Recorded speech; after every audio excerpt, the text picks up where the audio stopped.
So something every dealership hates to have to figure out how to navigate, and most just do, a passive job at best. But getting a manifest list from your manufacturer and then trying to figure out the best strategy to not make it seem like a chore and to maximize the efficiency of that list, it's tough. There's a lot of times where those lists come over. I know from the manufacturers I've worked at, if those lists come over with like 10% of them actually having, phone numbers or email addresses, maybe another 5% of that is actually, they still live there, still on the phone, it's not disconnected. And then another 5% of that actually still own the car. So manifest lists can be really frustrating, but they are something necessary that we need to make sure that we are utilizing and maximizing the efficiency of, to keep our loyalty high, because that's the whole goal, right? We're not moving the dealership to the next town over in 3 months so we can pick up a new group of customers. We have to pretty much own our own backyard with regards to that. And the loyalty, the last thing any dealership wants to see on your attrition report or your attribution or your pumped in, pumped it out, or whatever your OEM is calling it, the last thing they want to see is someone who's, living 2 or 3 miles from their dealership, who's A, not servicing, and B, not buying from them. So it's necessary to work those lists. And I get it. The feedback I get is, well, I'm usually marketing to those customers anyway because they're in my backyard. Yes and no. So provided you have a decent search company, they are marketing to your backyard. Are they pushing effective, specific marketing to what that particular shopper's looking for? That's a question you have to answer. So by taking your manifest and actually pairing it up against a CDP to clean it, amend it, and optimize it, and then push back the information that not only has completely updated contact information, has been scrubbed out of all the customer records where we can't find updated information, and then they still own the car. So if you upload a list of, let's say 1,000, and you get back a list of 750 that actually, own the car, and you can get in touch with them, how much more efficient would that be? How much more readily would your team want to work that list? That's the other option. Is a lot of times, still up until, a year ago, I was seeing sales managers print it out and then hand different pages to each salespeople and going, okay, good luck. That's the reality of how a manifest list gets worked. Say what you will, but that's the reality of it. But being that it's more difficult than ever to sell a car, we've actually had to go back to basics, and to start learning how to sell cars again, or hopefully you're already past that. But anyway, I don't think we can really turn away from any opportunities possible, manifest lists included.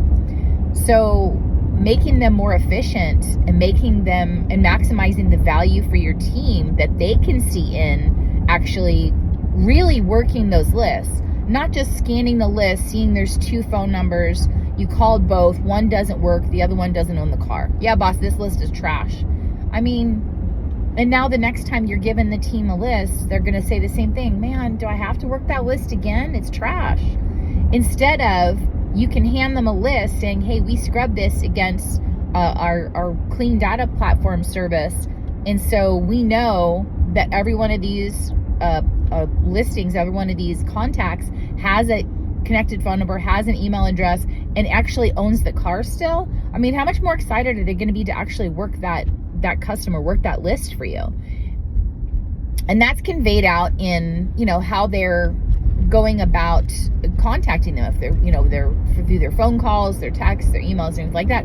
That kind of they know there's deals in that list, they're way more excited about that than, you handing them a list and like, this crap again. So just think about that from your salesman's perspective, and think about that from the manufacturer's perspective. So that's the salesman's perspective. We're going to change their perspective by maximizing the effectiveness of that list, by making sure it's all valid contact and cars and all that kind of shit.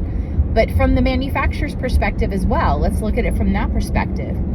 Because, and I know this happens in other manufacturers too, with the one that I worked with, they would actually compare in the meeting. They would show a list saying, hey, here's how many people downloaded their manifests and how many they're selling from them, and this is how many you downloaded and you didn't sell crap from it. You know what I mean? That sense of pride too, that if you can go back into that meeting, and the results are their results too, right? They measure that as well. So you go back into that meeting, and now it's not, you're at the bottom because your guys aren't motivated enough to work the list. Now you're at the top. You sold the most, you had the most contacts, you've garnered the most positive attention from your OEM. And that has its own perks too, right? You're working the program, you're following the instruction, you're doing your due diligence insofar as loyalty goes. There's a lot of pluses to that, but a lot of that starts with just that simple maximizing the effectiveness of your manifest list. So I don't know that there's a downside to that, honestly. I mean, it does take a little bit more time, and I'm not by any means suggesting that you have to work another dashboard. So you can actually upload a OEM manifest list to a CDP, to our CDP, and for instance, and you can actually download it again and then put that back into your CRM. So I know what you're thinking. I already have the records in my CRM. Why would I want to do that? Because your records in your CRM, if all you've done is upload the manifest, you've uploaded 25% trash or more. 9 times out of 10, it's about 75% trash. So wouldn't it be better if instead of that, you went in and uploaded a list of 750 people instead of 1,000 people that you don't know if they have the car, maybe 750, maybe even, I would rather have 250 good, solid, quality leads that I know they own the car. I know that's their actual phone number. I know that's their contact information. I know they live at the address that is on the form, than 1,000 of shit that I don't know any of that stuff, that I have my team wasting their time calling, but I don't know if that's they live there, or that's their phone number, or they even have the car. We have to stop with the work. We have to start doing the working smarter. I don't want to say stop working harder, but I want to say working smarter too. Working harder is not a fault, but working smarter is actually better. So if you would like to stop the eye rolling and the frustration sounds that you get from your sales team every time you hand them a manifest list, I would highly suggest investing in a clean data platform to make sure that you have optimum effectiveness from that list, and that you can actually sell some more cars from it. I mean, that's the whole goal of the whole thing. So if your guys are more hungry because they know that list is a solid quality list, how's that going to change your bottom line? How's that going to change their approach to those leads on that manifest list? So something to think about. Hope that helps this week. Happy selling.